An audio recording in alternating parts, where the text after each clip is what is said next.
More than 1,000 years ago, deep in the jungle of northern Cambodia, a civilization arose that built the largest and most beautiful temples the world has ever seen. Then mysteriously, they vanished, smothered by the tropical forest. How did they create such beauty in so hostile a place? And why did they abandon these jewels in the jungle?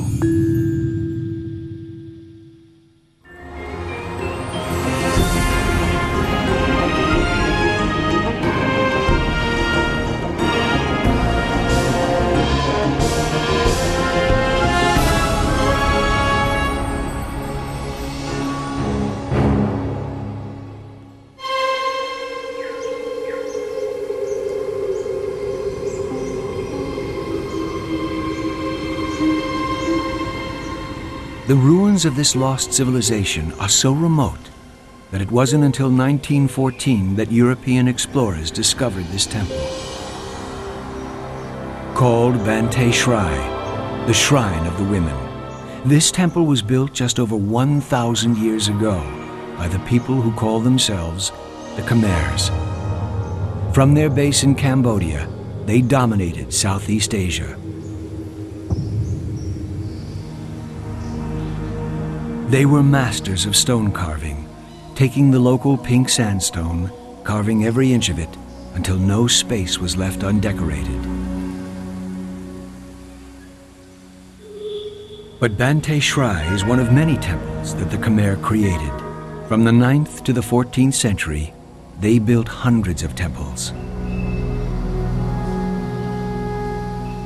They constructed giant cities with vast fortified walls and gates with huge, mysterious faces.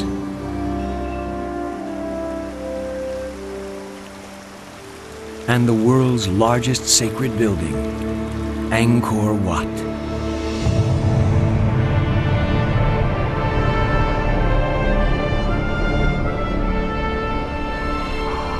The moat at Angkor Wat is as wide as 2 football fields. The outer wall is 2 miles long, and the central shrine is as tall as Notre Dame Cathedral. But the overwhelming impression is one of grace and beauty. Scattered over a site the size of Manhattan are hundreds of jungle-smothered temples, giant enigmatic statues, and huge man-made reservoirs, clearly the center of a vast and lost civilization. This is real Indiana Jones territory.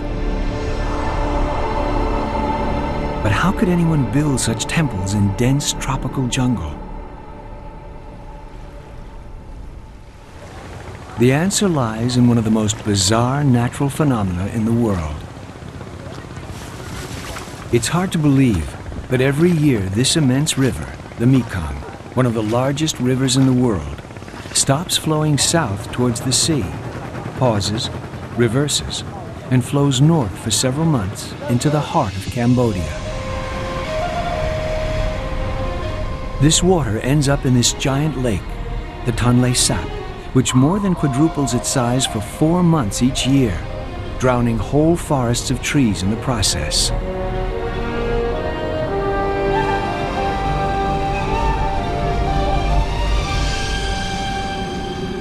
The source for this strange event lies in the Himalayan mountains of Tibet.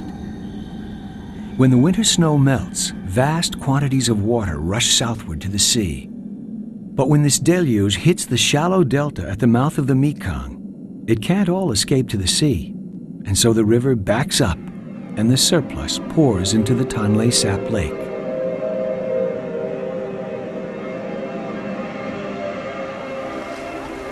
Normally, a modest collection of muddy pools, navigable only by the smallest of boats, it expands into a shallow sea 100 miles long and 30 miles wide, and in places, 50 feet deep. Drowning great forests as it expands, the leaves from the trees provide vast quantities of food and spawning grounds for the lake's teeming fish population.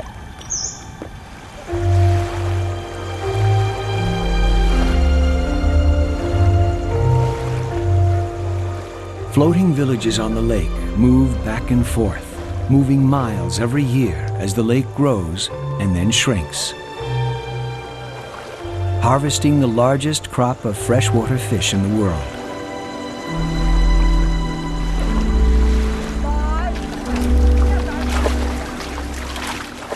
Here, the Khmer Empire founded its capital on the banks of this extraordinary source of food.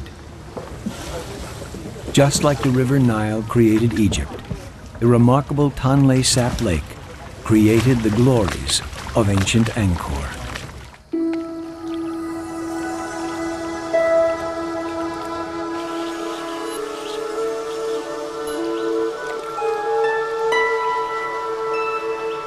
In this hot tropical land, civilization stands or falls by its use of water. Between the headwaters of the Angkor region and the Tonle Sap, some 40 miles away, the Khmer people created their kingdom. Thankful for these pure mountain streams, they carved gods in the actual river itself. And hundreds of lingams carved on the floor of the stream assured that the water flowing down to the distant temples of Angkor would be blessed. The lingam is a representation of the male phallus. It is an Indian object of veneration, widely worshipped in Indian temples. But why were they carved on the bed of a Cambodian stream some 2,000 miles from their spiritual home? After all, when these were carved some 1,000 years ago, it would have taken many months of extreme hardship and danger to get here from India. It must have been as difficult as going to the moon in our own time.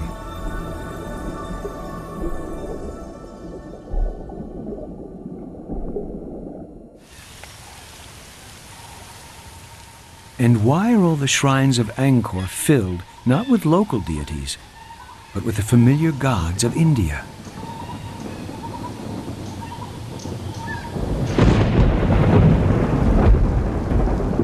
The answer can be found in the rhythms of the tropical monsoon. Indian traders had been coming to Southeast Asia for hundreds of years before the first temple was built, following the rhythms of the monsoon winds, which blew their ships from India to Asia. Once there, they had to wait 6 months or so before the wind reversed its direction and blew them home again. So while they settled down to wait for their passage home, they passed on their ideas of religion, art, dance, and architecture to the local population.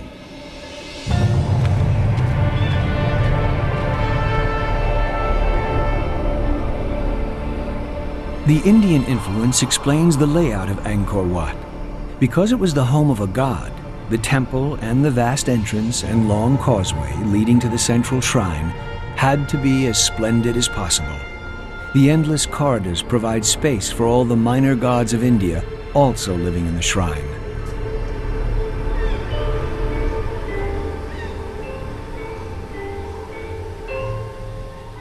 Unlike a Christian or Muslim holy place, this wasn't a meeting place for the faithful. These final steps leading up to the main shrine would have been barred to almost everyone.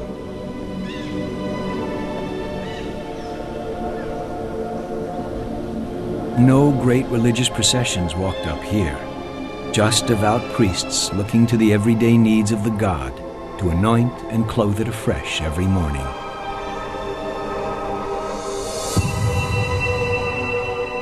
And so when you reach its heart, the shrine at the very center of Angkor Wat, it is absolutely tiny. Smaller than most people's living room.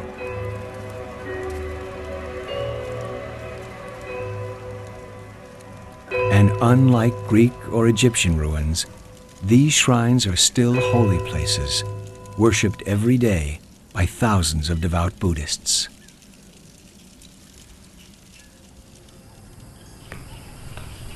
The close connection with India explains why Indian mythology dominates Angkor Wat.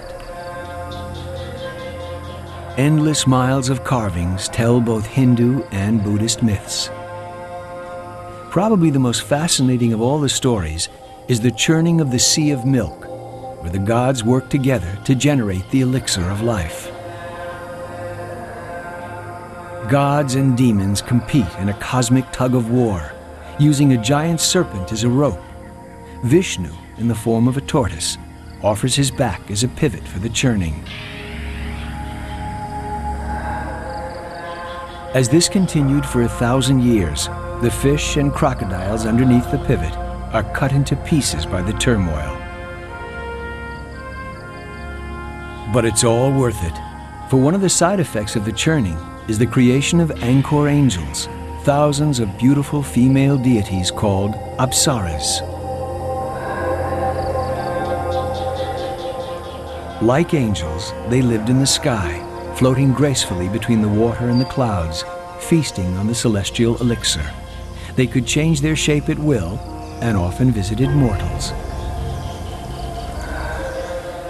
In Angkor, over 3,000 of these wonderful mythological beings decorate every shrine. And each and every one of them is different. Different hairstyle, different dress, different expression. They catch your eye everywhere.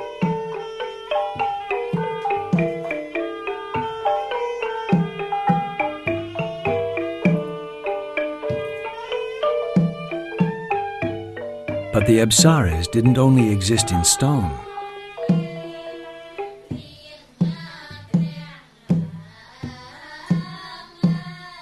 Girls selected from the whole empire were sent to the palace to be taught the secret movements of these divine dances.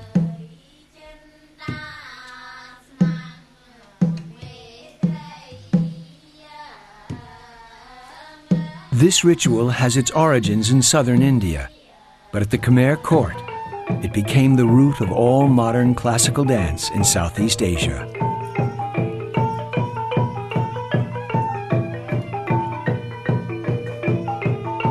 These dancers are one of the very few links we have to this lost civilization.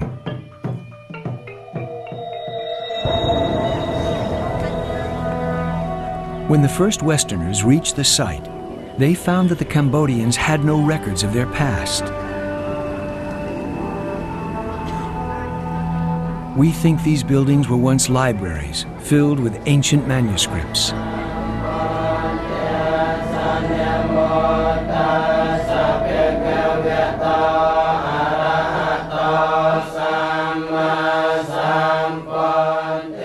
Like these modern Buddhist texts in a Cambodian temple.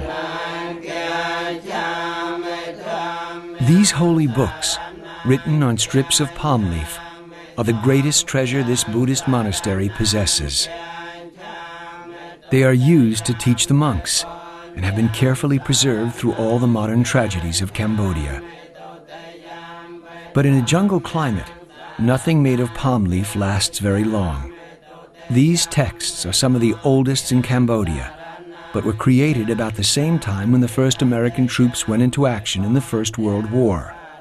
So they are no help in understanding the glories of ancient Angkor. But one form of record has survived: carved stone inscriptions in Sanskrit, the sacred language of India. Sanskrit was the language of the Hindu gods for whom they built their beautiful temples. Over 1,200 inscriptions have been translated. Many of them were in praise of the kings of Angkor, and they did lay it on a bit thick. One inscription reads, "In all the sciences and all the sports, and in the arts, the languages and writings and dancings and singings and all the rest, he was as clever as if he had been the first inventor of them. And God, in seeing the king, was astonished and said, 'Why did I create a rival for myself in this king?'" Sure, it's flattery, but it is still useful to modern historians. From these ancient words, they built a detailed chronological list of all the Khmer kings and the temples.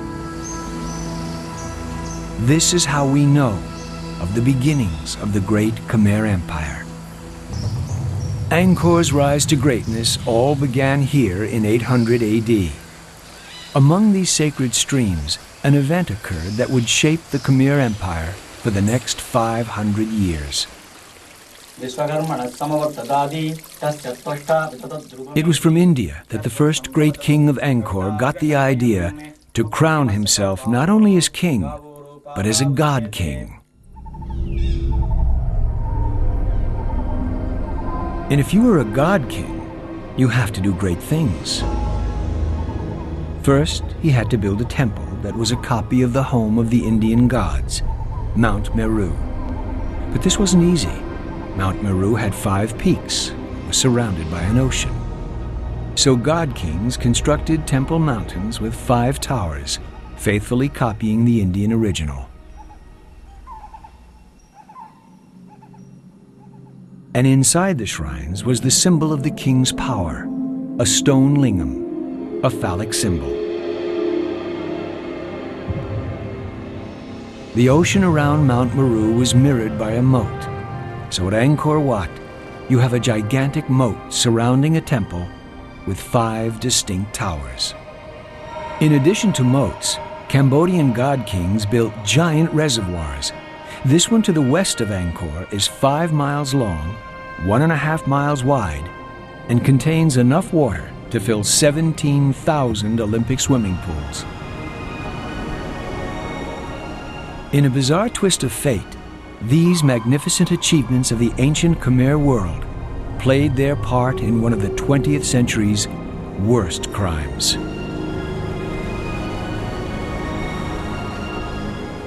The ancient Khmer civilization built huge temples deep in the jungles of Cambodia, surrounded by huge moats and vast reservoirs.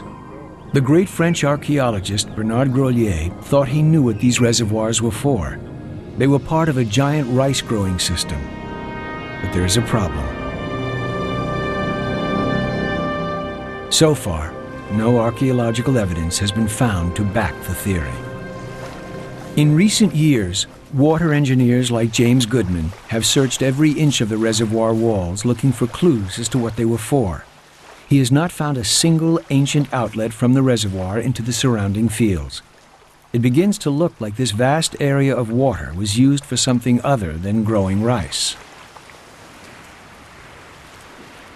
A recent survey by a NASA satellite using radar imaging has also failed to show channels leading out from the reservoirs into the fields. It is a difficult idea for the late 20th century to grasp. Vast building programs, enormous quantities of water, and no practical use for it whatsoever. The idea that the reservoirs were huge rice-growing schemes may have had its own grisly effect on the modern history of Cambodia. When the Americans finally pulled out of Vietnam in the spring of 1975, the pro-Western government of Cambodia had no chance of surviving. On the morning of April 17th, the Communist Army of Pol Pot moved into the Cambodian capital, Phnom Penh. Pol Pot grew up near the Great National Museum and knew how glorious the early history of Cambodia had been. He was fond of saying that if the Khmer people could build Angkor, they could do anything. He had read about the great rice-growing success in ancient times and wanted to revive this glorious period of Cambodia's history. The result was one of the worst tragedies in this century of horrors.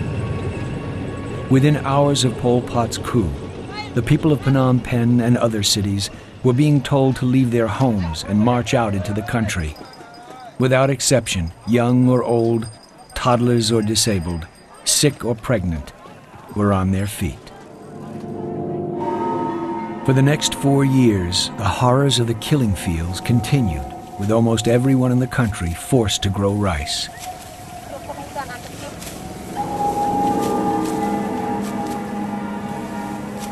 Any sign of dissent meant instant death, and maybe as many as 2 million people, a quarter of the total population, perished.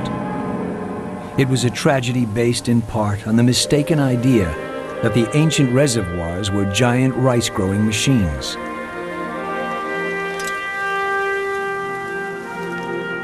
But the more specialists examine the reservoirs and temples, the more mysterious they become.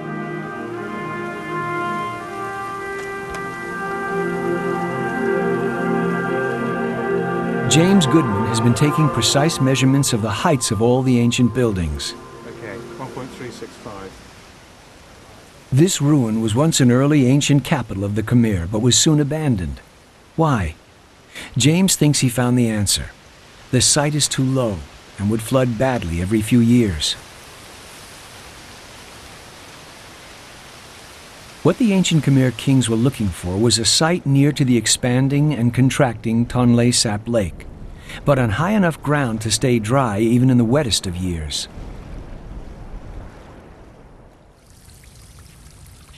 The Tonle Sap, not the ancient reservoirs, provides the answer to how the ancient Khmers grew so much rice. As the lake gradually expands and shrinks, the Khmer used the newly exposed wet lake bottom to plant new rice. At Angkor today, you can see rice being harvested in one spot and only a few miles away being planted. It is a system that allows for almost continuous rice production and was almost certainly the economic backbone of Angkor's glorious achievements. So why build reservoirs at such huge cost of men and materials? No practical reason, it seems. It was simply what God kings had to do. And this glorification of the king through gigantic building projects reached its zenith with Angkor Wat, the single most astonishing achievement of the entire Angkor period.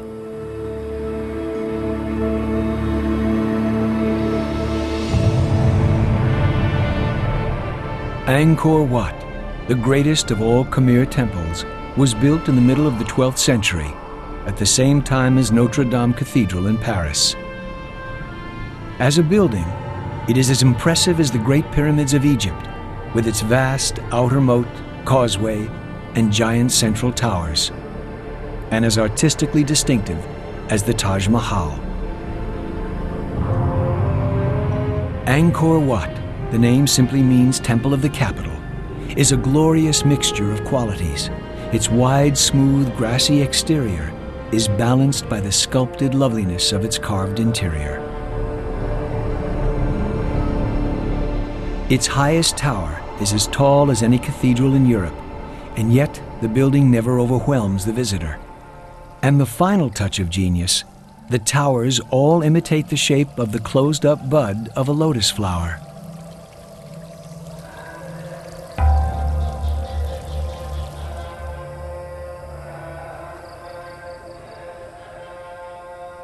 And here is the man who built it all, sitting under the 15 parasols that denote a Khmer king, surrounded by his court, his army, and his apsaras, the court dancers.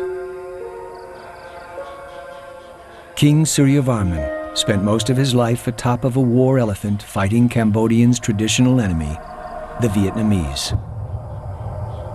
But from the loot gained from these wars, he created a masterpiece. For many, Angkor Wat is simply the finest ancient building ever created. But Angkor Wat, astonishing though it is, isn't the only great Khmer temple. The empire that produced Angkor Wat was about to produce a king who would eclipse even this glory. And we know what he looks like. This is the famous statue of Jayavarman VII, being carefully restored in the National Museum of Cambodia. It's a portrait of a devout Buddhist deep in meditation. His head gives an instant impression of power, with hair so closely cropped that the shape of the skull is revealed. The eyes remain closed, serene, meditative, and the mysteriously smiling lips convey a sense of spiritual peace. Yet the firm, square jaw is the mark of a man of iron will. The greatest king the Khmer ever produced, the Napoleon of Angkor. And he needed to be a fighter. Only a few years earlier, the Vietnamese attacked and looted Angkor. But Jayavarman got his revenge, and in a great battle on the Tonle Sap Lake, he defeated his enemies. These are Cham soldiers from what is today southern Vietnam in their distinctive helmets resembling an upside-down lotus. As losers, they are being eaten alive by crocodiles. To prevent any future Vietnamese invasion, Jayavarman fortified his capital with immense walls and filled the moat with crocodiles. Within the walls, in what is now tropical jungle, was once a thriving city of over 1 million people. This at a time when London had fewer than 30,000. And at each of the city's 5 gates, he built soaring towers with their great entranceways of gods and demons wrestling with sacred snakes. And on each tower, a vast enigmatic face with the famous smile of Angkor. Archaeologists debated for decades whose face it is. It is now generally agreed that the face is a composite of Jayavarman's own face and the compassionate face of the Buddha.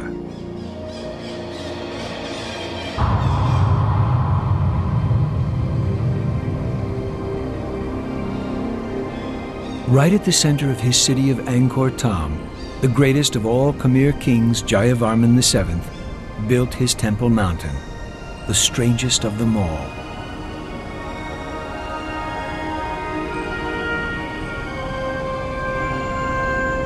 Look closely at its 54 towers.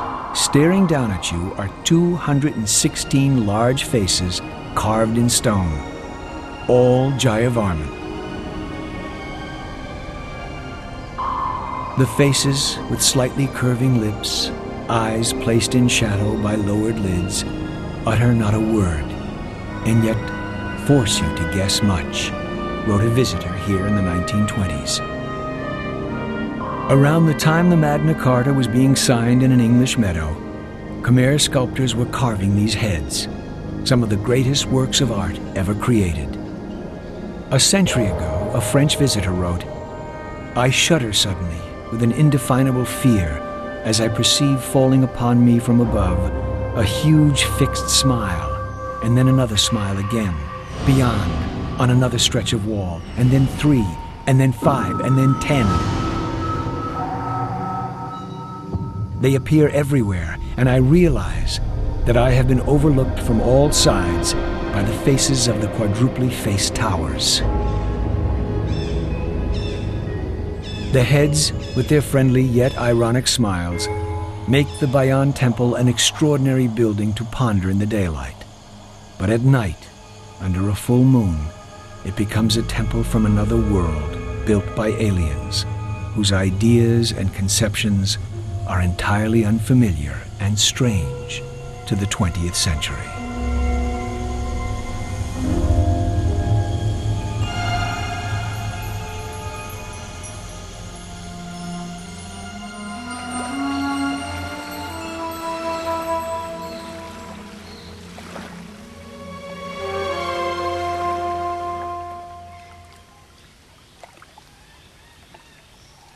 The Bayon Temple is also a window into the past. Its carved stone walls are the key to the life of a lost civilization. Here a woman gives birth, a fire is blown alight, a pig is cooked, lice removed from a friend's hair. Just after these murals were finished, a Chinese visitor to Angkor was making his way through the Tonle Sap, through the sunken forest, to spend nearly a year at the Cambodian capital. His name was Chu Ta Quan, the year 1296, and by great luck, he kept a diary that has survived. From the diary, we can tell that the houses of ordinary folk were on stilts, very similar to houses in the Cambodian countryside today. We know that ordinary people had palm leaf roofs. Tiles were forbidden to them. They cooked outside, and inside their houses, they had no tables, benches, basins, or buckets.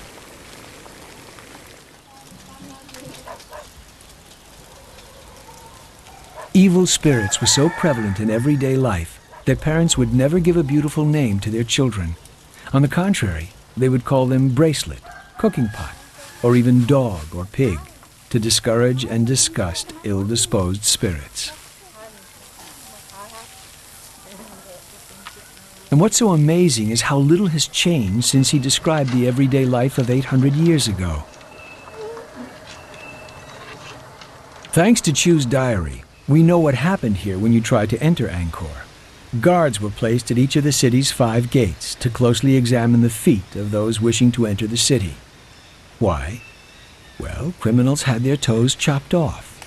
So, no toes, no entry. Chu had all his toes, but he was not allowed to enter the inner palace. That was reserved for the concubines and an army of 2,000 female servants. He was told, however, how the king spent his night.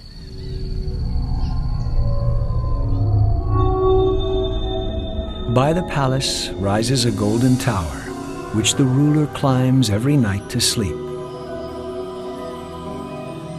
It is a common belief that in the tower dwells a genie, formed like a serpent with 7 heads, which is the lord of the entire kingdom. Every night the snake appears in the shape of a woman with whom the king is forced to make love. Should he fail for just 1 night to copulate with the snake, it is a sign that the king's death is at hand.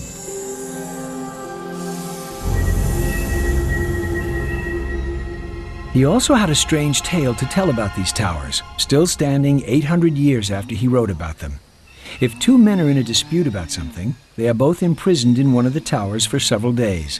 When allowed to emerge, one of them will be found to be suffering some illness, ulcers, swollen glands, or fever. The other man will be in perfect health. Thus is right and wrong determined by what is called a celestial judgment. Everyone I talked to said that Cambodian women are highly sexed, wrote the Chinese visitor in his diary. It wasn't only their sexual freedom that shocked the conservative Chu. He was also amazed at the amount of political and commercial freedoms women had in ancient Angkor. The wife of Jayavarman VII was responsible for founding over 102 hospitals, like a modern-day First Lady might do.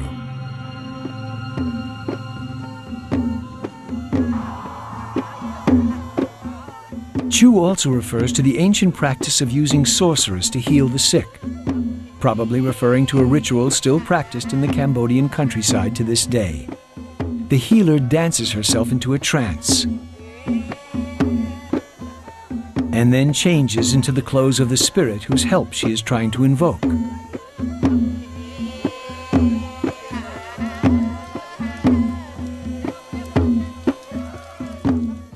Once transformed into the grandfather spirit, the healing process can commence.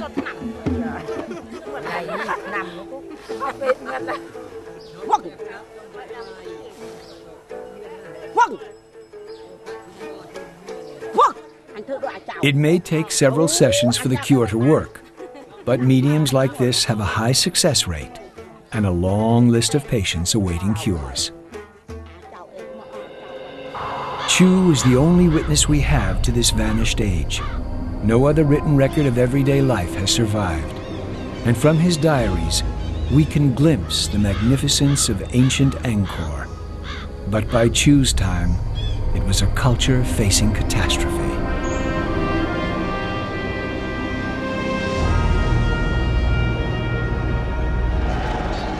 After 500 years, the glory of Angkor came to an end. The collapse of these stunning temples in Cambodia was caused by the Mongol hordes. Their military success pushed the Thais south into Khmer territory. Once the Thais had been portrayed on the walls of Angkor Wat as allies of the Khmer, their soldiers parading in long pleated skirts and braided hair. Now they became the final threat. After a siege of 7 months, the city fell, and the days of glory were finally over.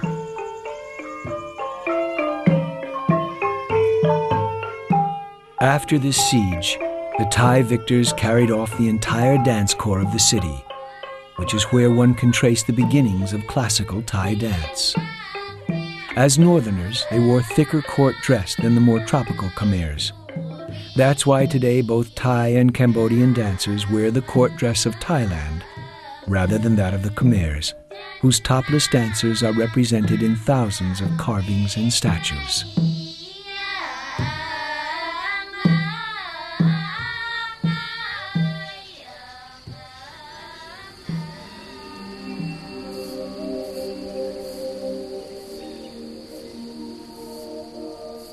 After the siege, the tropical jungle crept back over the statues and shrines. Trees put their roots down into the cracks between stones.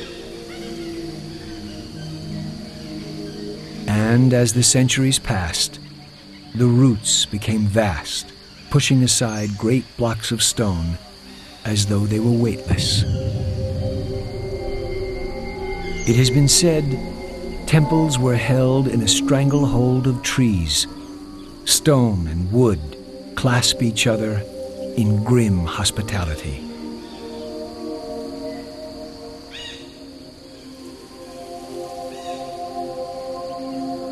Yet, all is silent and still, without any visible movement to indicate their struggle, as if they were wrestlers suddenly petrified, struck motionless in the middle of a fight.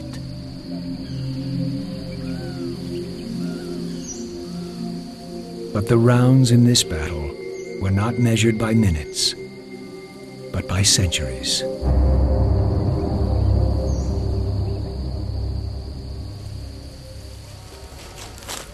Eventually, Cambodia threw off its Thai invaders, but the final fatal blow to Angkor was dealt by a different kind of enemy: religion.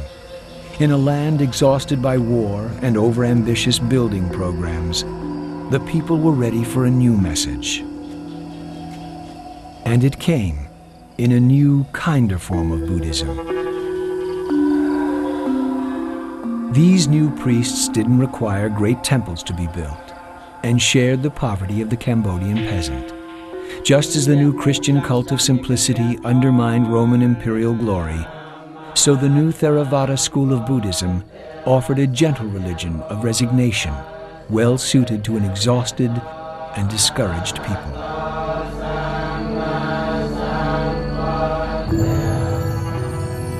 They were only too happy to see the old temples left to nature. Sleeping jewels in the jungle. The person most responsible for bringing these temples to world attention was the Frenchman Henri Mouhot.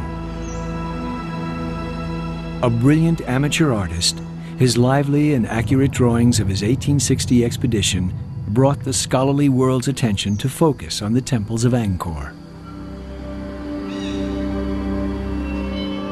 In his footsteps came several other explorers, and their descriptions of these lost jewels in the jungle revealed Angkor to the world. These are the ruins as the first explorers found them. An immense amount of work needed to be done. The jungle had had some 500 years to do its work, and clearing it was a slow and painful process. The French, who now dominated all Southeast Asia, put their archaeological resources into restoring the smothered temples. Struggling against malaria and wild tigers, it took the French school of the Far East years to clear the dense vegetation. But in 1923, a new danger emerged from an unexpected source. The more Angkor was publicized, the more desired its art became, and museums and private dealers vied for better pieces. Looters began hacking the temples to bits, but protecting the remote sites was a problem. The Bante Shrai Temple wasn't even discovered until 1914. Its discovery gave a young Frenchman the idea to make some quick money. His name was André Malraux, later to become France's most famous Minister of Culture.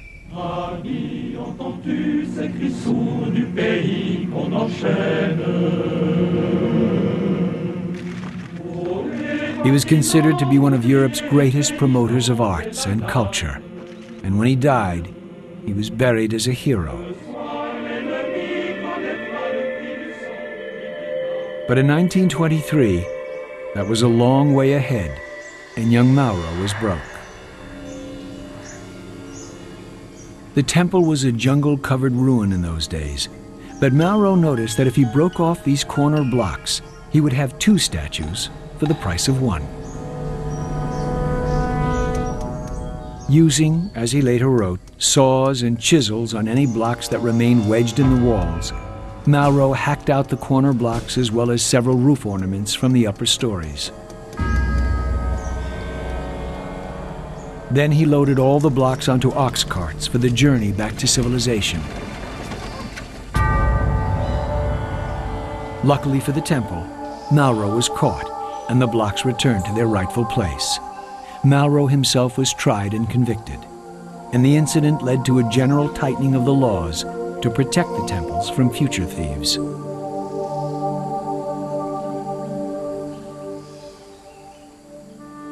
Armed with these new laws and larger budgets, the French school of the Far East pressed ahead. The site was cleared, revealed once again in all its splendid strangeness. Some temples were so completely restored, you might think their original occupants had only just left. But some temples were left largely untouched, so that the visitors could experience the thrill of jungle-covered ruins, just like the first explorers to the area.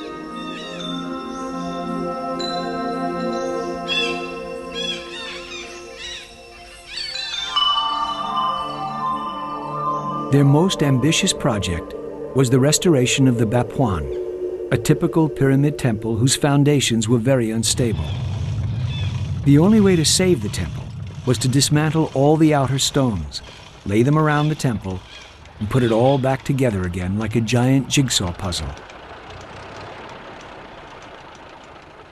They got to the stage where all the outer stones, some 500,000 of them, were laid out around the base of the mound, when a catastrophe beyond human comprehension destroyed all their plans.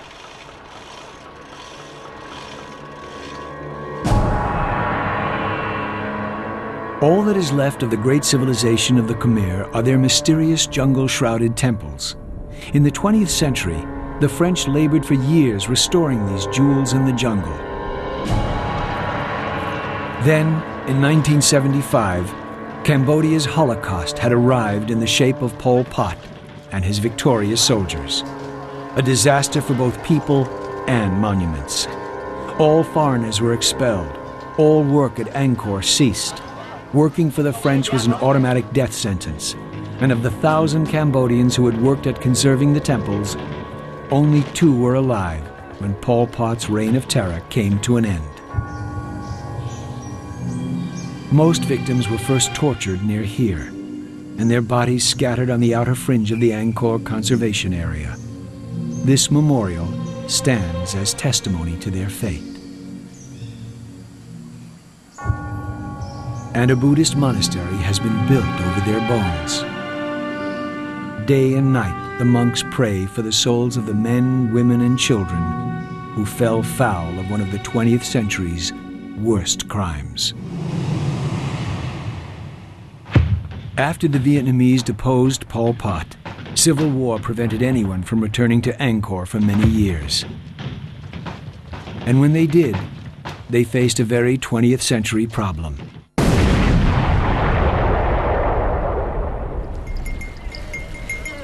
Mines, tens of thousands of them, planted by all sides in the Cambodian conflict, and few if any maps as to where they were planted. The cost to Cambodia was hundreds of casualties every week, as people tried to rebuild their lives after the killing fields.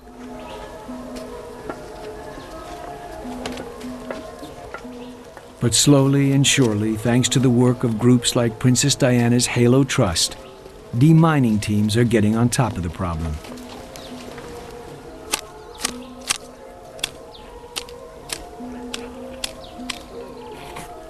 Once they had to work in the very ruins of Angkor.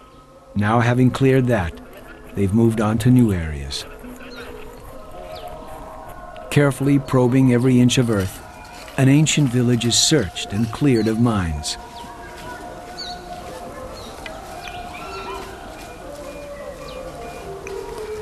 So quick to plant, so slow and dangerous to remove.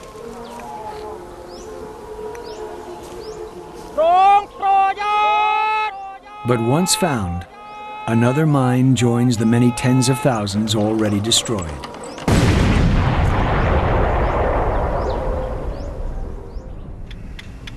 When the French returned to restoring the Bapauan, they were faced with every archaeologist's worst nightmare. Pol Pot's army had destroyed every single bit of paper in their archaeological headquarters. They had 500,000 individual stones lying around the mound, and no record of where any of them fitted. It took them 2 solid years to work out the world's largest jigsaw puzzle.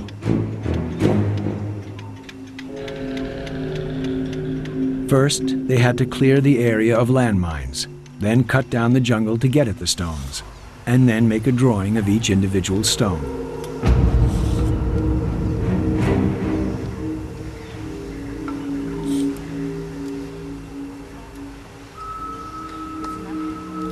Then, using computers, they matched each stone to its neighbor and to its original place on the pyramid. Then, and only then, they could carry on the reconstruction, putting a concrete belt in the pyramid to prevent future slippage, and then carefully replacing each stone.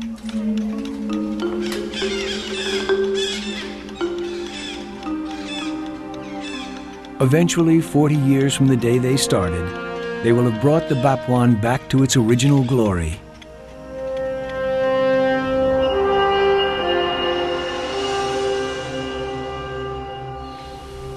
Just a few miles away at Phra Khan, a temple being restored by the World Monument Fund faces a different set of problems. Phra Khan was a large monastery, one of the many buildings put up by Jayavarman. When Angkor was abandoned, it was left to the jungle. In recent years, it was decided to leave some of the jungle in place to retain some of the magic of its deep tropical setting. But the World Monument Fund's teams are now faced with difficult choices. How much jungle do you allow to grow, and how much do you chop down to provide access for visitors and save buildings from being strangled and broken by the trees? You obviously repair buildings that might fall down and injure someone, but how much do you rebuild? The solution at Phra Khan is to treat the site as a partial ruin. A local team of Cambodian archaeologists and technicians have been trained to repair buildings that are in danger of collapse.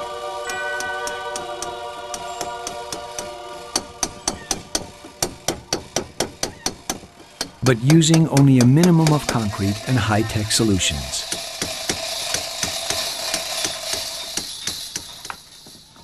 New trees are prevented from growing up through the ruins. Trees in danger of collapse and damaging the ruins are chopped down, but old, well-established ones are left alone. A delightful balance of nature and ruin.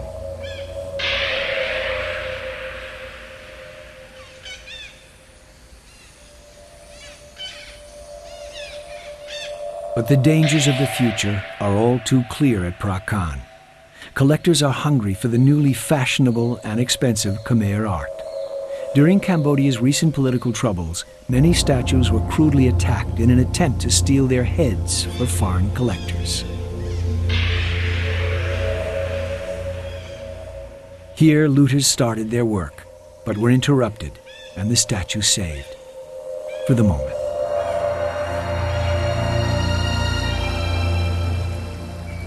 The Angkor sites are many and cover vast areas, and they now face a new threat.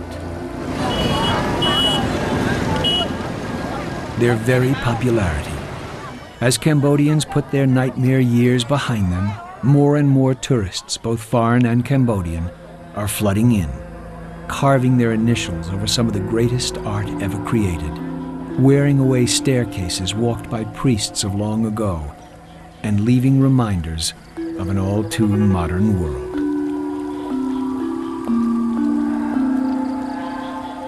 It is crucial that these problems are solved quickly before the magic of Angkor is lost.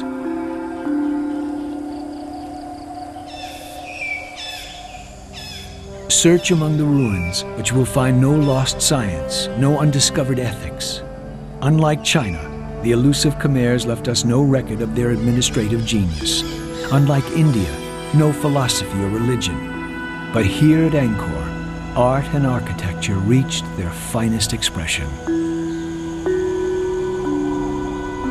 That all came to an end 5.5 centuries ago when Angkor fell. But there is one fragile link back to this culture that time forgot.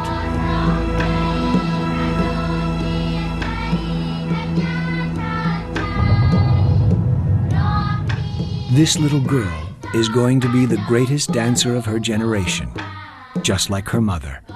Her mother's career ended when Pol Pot tried to destroy all traditional culture, and she was forced to work in the rice fields.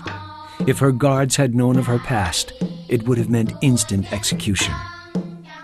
But she survived, and the skills she learned from an earlier generation survived as well. Now her only daughter can pass on the wisdom.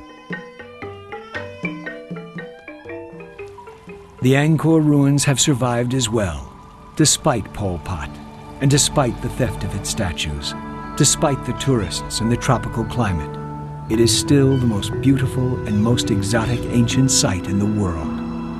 As one of its first visitors wrote, "Go to Angkor, my friend, to its ruins and to its dreams."